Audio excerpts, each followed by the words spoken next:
Em Hebreus, no capítulo 13, no versículo 15, diz assim, ó: portanto, ofereçamos sempre por ele a Deus sacrifício de louvor, isto é, o fruto dos lábios que confessam o seu nome. Uma coisa que Deus muito se agrada é quando a gente, mesmo na dor, mesmo no sofrimento, a gente entoa louvor, a gente chama por ele, a gente clama por ele. E isso aqui é um sacrifício de louvor, porque pensei, você está ali sofrendo, mas você não está deixando de buscar ao Senhor. Então, quão satisfeito o Senhor fica quando a gente louva por ele, chama por ele e entoa o nome dele.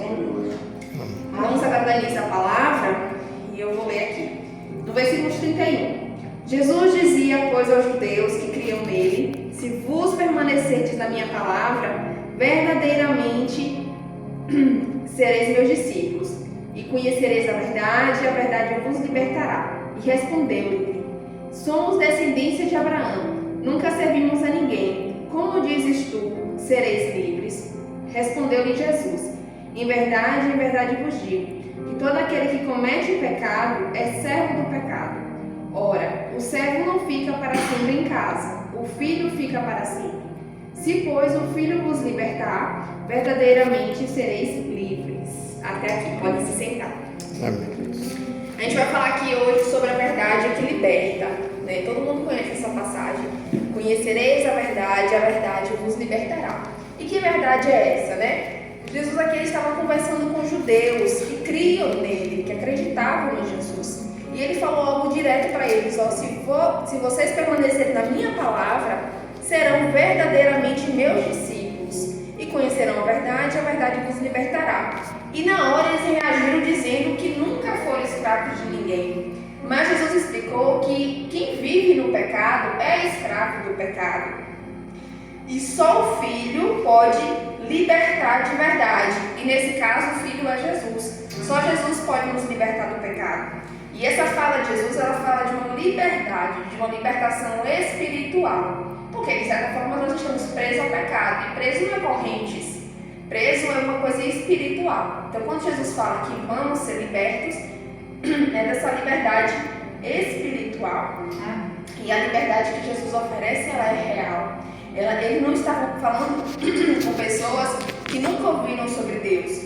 Eles eram religiosos, mas eles estavam presos. E isso mostra que a religião, ela não salva. Porque eles eram religiosos, mas eles não conheciam a verdade. Então, de certa forma, a religião não ia salvar eles. O que salva é conhecer a verdade, andar com ela e praticar o que ela ensina.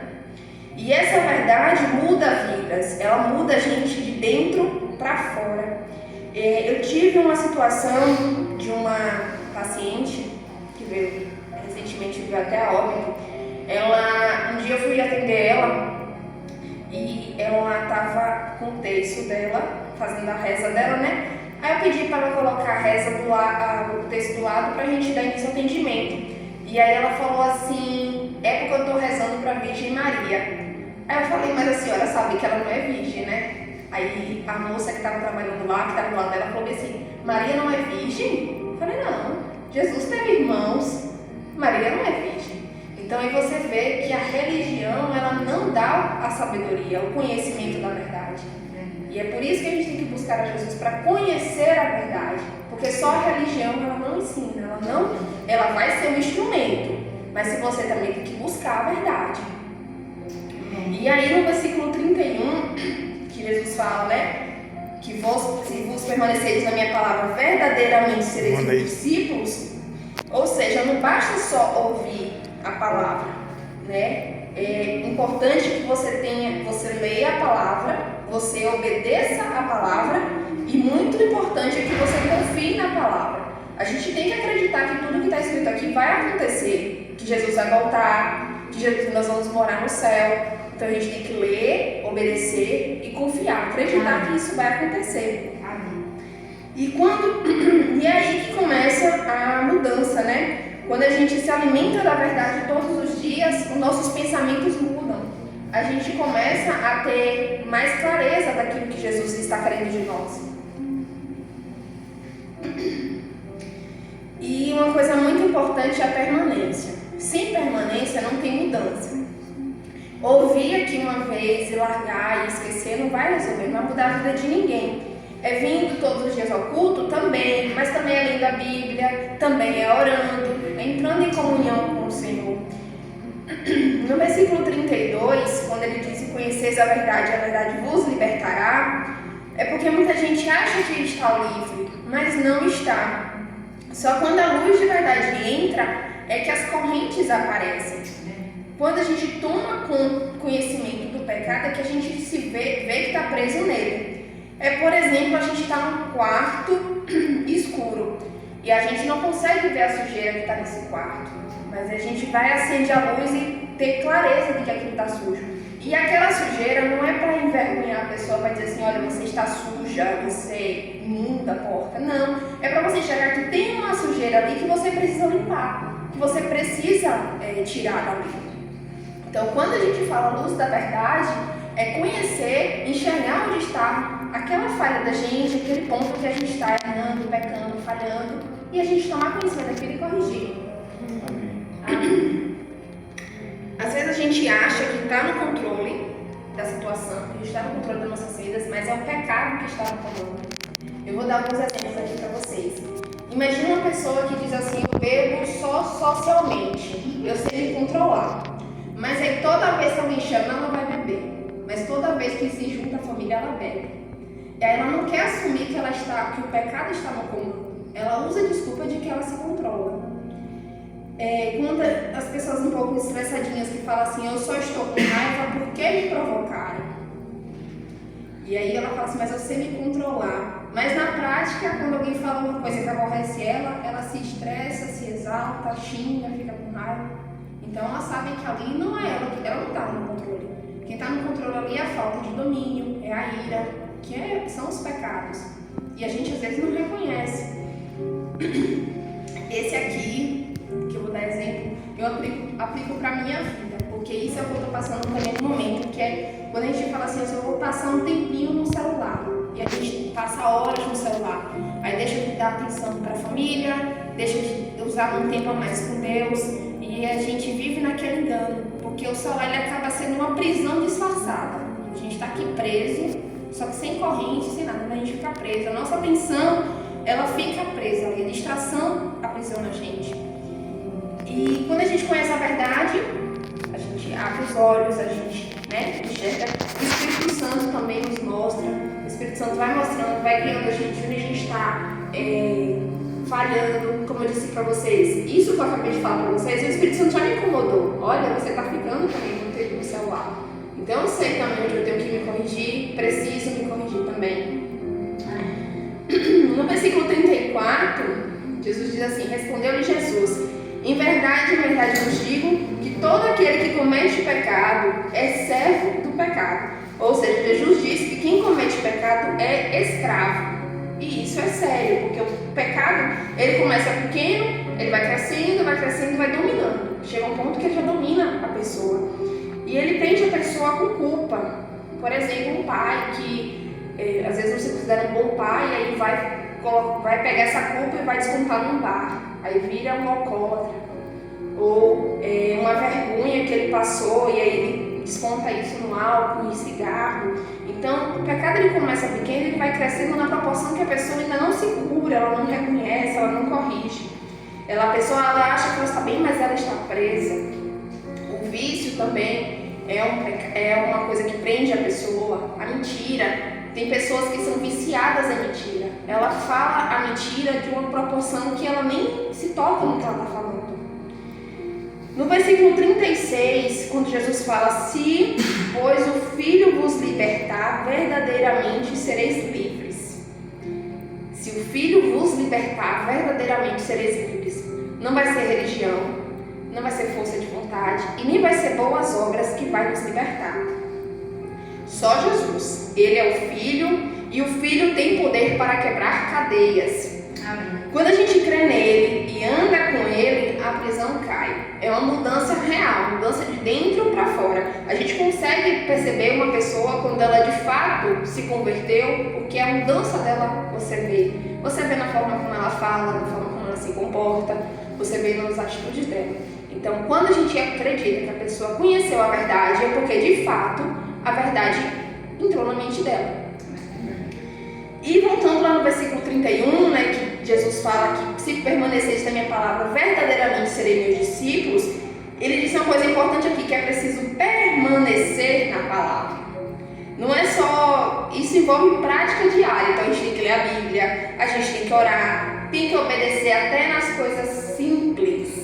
A liberdade espiritual não é algo automático, é uma caminhada. Ninguém vira crente da noite pro dia, é uma caminhada. Todo dia você vai olhando uma coisa que você tem que melhorar, que você tem que corrigir. Não nascemos perfeitos, né? Então todos os dias a gente tem uma falha, a gente tem que buscar melhorar.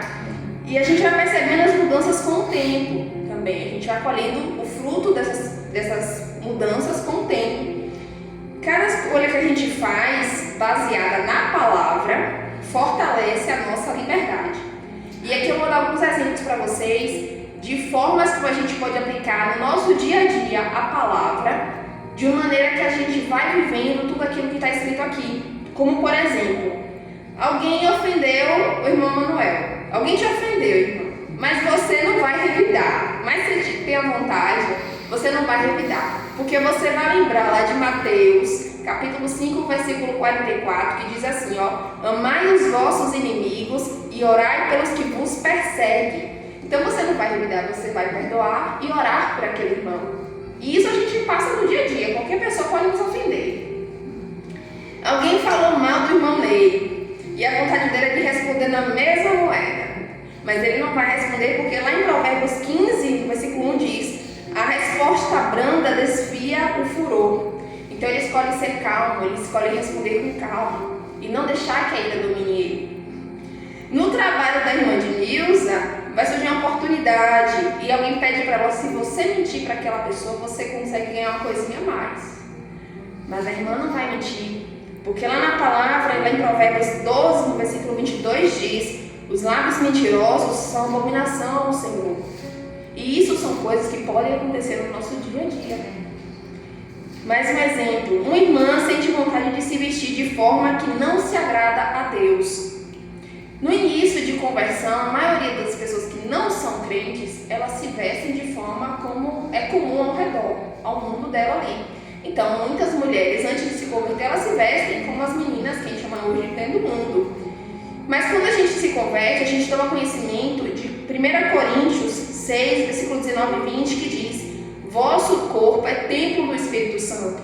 A gente não se veste a ponto de humilhar ou envergonhar o Espírito Santo. Pelo contrário, a gente quer glorificar o nosso corpo quer glorificar o Espírito Santo através do nosso corpo. Que a gente seja exemplo. E aqui vale para todos os irmãos. Quando o medo ou ansiedade chegar na sua vida, lembre-se de Filipenses 4, versículos 6 e 7, que diz: não andeis ansioso por coisa alguma. Você precisa orar, não precisa se desesperar, você precisa orar. E é assim que a gente pratica diariamente a palavra do Senhor.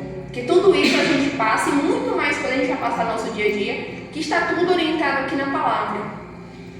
E no versículo 33, que Jesus fala assim, que os judeus eles falam para Jesus: somos descendência de Abraão e nunca servimos a ninguém. Como dizes tu, sereis livres? Como eu disse anteriormente, os judeus que estavam ouvindo ali Jesus, eles eram religiosos. Eles sabiam quem era Jesus, eles conheciam a palavra, mas eles tinham tradições. Eles falavam de Abraão, mas ele estava preso ao pecado. Ou seja, para vocês verem que a tradição, a cultura da pessoa também leva ela a errar. Hoje a gente vê, por exemplo, lá no Irã, que teve agora uma guerra, lá a cultura deles era sacrificar mulheres, eram mulheres que os homens podiam ter várias mulheres, crianças poderiam ser mortas por qualquer motivo, não podia mostrar o cabelo, a mulher não podia mostrar o cabelo porque ela perdia a vida. Então isso são tradições, são culturas que a gente vê que leva ao erro, leva ao pecado. Então isso mostra que as tradições e as culturas, elas também falham. Nós vivemos também aqui na nossa cultura, tem muita coisa também que é errada. A gente pode citar o exemplo de lá em Salvador, que tem a festa lá de Iemanjá. A gente sabe quando algo é errado, mas é uma cultura. E a cultura leva as pessoas a errarem, a pecarem. E eles tinham tradições, os judeus também tinham tradições que faziam eles errarem. E isso mostra que o costume não muda a vida, o que muda a vida é a verdade. A gente pode ir para a igreja, cantar, pregar, fazer qualquer coisa aqui na igreja, mas se não tiver mudança de dentro para fora, a gente não vai conseguir expor o Espírito Santo que vive em nós, se a gente não tiver mudança por dentro. A fé ela precisa tocar o coração e quebrar o orgulho. Tem muita gente orgulhosa no mundo, a gente sempre vê muitas pessoas orgulhosas. Eu vou citar alguns exemplos para vocês de orgulhos, de manifestação de orgulho, que muitas vezes é agir na nossa vida e a gente não percebe. Tem aquele orgulho interno, que é entre a nossa mente e o nosso coração. A gente não fala, mas a gente pensa. Que é quando a gente se sente superior aos outros, mesmo sem dizer nada. É quando a gente acha que não precisa de ajuda nem de Deus e nem das pessoas. É quando a gente tem dificuldade em reconhecer erros e pedir perdão. É quando a gente se compara constantemente com os outros para se sentir melhor. É quando a gente tem a necessidade de estar certo em toda a discussão. Isso é orgulho. O orgulho também se manifesta nas palavras. Falar com ar de soberba ou desprezo pelos outros. Gostar de se exaltar, falar muito de si, dos seus feitos. Minimizar conquistas ou opiniões alheias, usar frases como eu nunca faria isso ou se fosse eu faria melhor. Isso é manifestação de orgulho. O orgulho também se manifesta nas relações. Quem tem dificuldade em perdoar ou admitir que magoou alguém, quem controla ou manipula os outros para se parecer sempre no comando, quem rejeita conselhos ou correções mesmo quando são para o bem, quem tem uma competição disfarçada de querer ser o mais espiritual, o mais inteligente, o mais forte. O orgulho também se manifesta de forma espiritual, que é muito comum no nosso meio, em qualquer meio, né? Que é aquele que se acha o mais santo, o mais santa, o mais usado por Deus. É quando tem também aquele que julga o pecado e a falha dos outros com dureza, mas esquece dos seus próprios. É aqueles que fazem boas ações para ser visto e elogiado. Aquele que tem a aparência de humilde, mas o coração está buscando o reconhecimento. Só faz as coisas para que os outros vejam, só faz as coisas para que o seu nome seja falado. E tem um ponto que é o orgulho na dor, que é quando você recusa ajuda para não querer dever favor a ninguém. É quando você quer resolver tudo sozinho, mesmo quando está sofrendo. É quando você se isola porque acha que ninguém entende o que você está passando. Isso tudo é manifestação de orgulho. E o orgulho também leva ao pecado. A gente não somos autossuficientes para dizer assim, eu não preciso de ninguém no mundo. A gente precisa de um dos outros e principalmente a gente precisa de Deus. Amém. E é por isso que ele está dizendo aqui, vamos conhecer a verdade. Quando Jesus fala no versículo 36, se pois o Filho vos libertar, verdadeiramente sereis livres. Não é uma liberdade qualquer, não é de aparência, é de verdade. Não é só para um hábito ruim, é você interromper aquilo ali da sua vida para sempre. É uma nova mente, é um novo espírito, a gente começa a ver a vida de outra forma, a gente começa a ser mais grato pelas coisas que a gente tem, a gente começa a observar o valor que tem a família. A forma de falar, a forma de pensar, a forma de agir muda, tudo isso muda porque é o Espírito Santo que decidiu agir através de nós, a partir do momento que a gente escolheu a verdade. E essa liberdade não é perfeita, não é de um dia para a noite, é constante. Cada passo que a gente dá com Jesus, a gente se afasta mais daquele peso do passado que a gente tinha. A gente começa a viver de forma mais leve, de forma mais limpa, de forma mais livre. Amém. Isso é viver a verdade que liberta. Então, para finalizar, eu vou destacar aqui 3 pontos que Jesus disse aqui. Primeiro, crer é o primeiro passo, mas permanecer na palavra é o que transforma. Só crer em Jesus não é o suficiente para que você seja transformado. Você precisa ler a palavra, você precisa saber que lá em Filipenses pede para você não andar ansioso. Você precisa saber as orientações que estão em Provérbio, porque são orientações para a sua vida. Segundo, a verdade liberta, porque ela revela as correntes e nos mostra o caminho da restauração. Todo erro, todo pecado, toda falha, ela tem um caminho para se restaurar. Ela tem um ponto para corrigir. Como você vai corrigir isso? E Jesus deixa aqui claro como você vai fazer por causa disso, por cada coisa e por que você vai fazer isso. E terceiro ponto, só Jesus pode quebrar as correntes e nos tornar filhos e não servos. No versículo 35 ele fala: ora, o servo não fica para sempre em casa, o filho fica para sempre. A gente não quer ser servo, a gente quer ser filho, a gente quer morar com Deus no céu. E para morar com Deus no céu precisamos ser filhos e não servos. E para deixar de ser servo, a gente precisa abandonar o pecado e encontrar com a verdade. Amém. Amém, irmãos? Amém. Agradeço a oportunidade, espero que cada um tenha colhido um pouquinho da palavra, que seja satisfeito ao coração dos irmãos. Eu agradeço, Deus já abre a oportunidade. Amém. Amém. Glória a Deus. Amém.